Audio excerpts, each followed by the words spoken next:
রমজানের আগে থেকেই রমজানের প্রস্তুতি নিয়ে একটা কম বেশি নেই না, তাই না?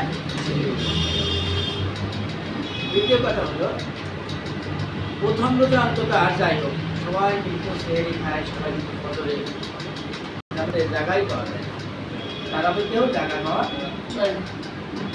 পরের দিন রোজার দিন প্রথম রোজা দেখবেন বাড়ির ছোট বড় থেকে সবাই শুরু করে দিলাম, যে মুরব্বী সেও বলে একটু চেষ্টা করে।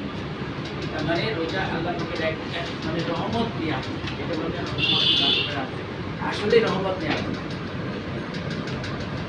আপনি দেখেন আরেকটু চিন্তা করে যে রমজান যখন আসে আপনি রোজার দিনে চেষ্টা করবেন পরের কিন্তু ঝগড়া না করেন। রোজার দিনে আমরা চেষ্টা করি বিরোধ না করার, রমজান দিনে আমরা চেষ্টা করি দান সদকা বেশি করে করা, ঠিক না? রোজা আল্লাহর এত নিয়ামত, কৃপণ মানুষও আরেকজনকে ইফতারি খাওয়াতে চায়।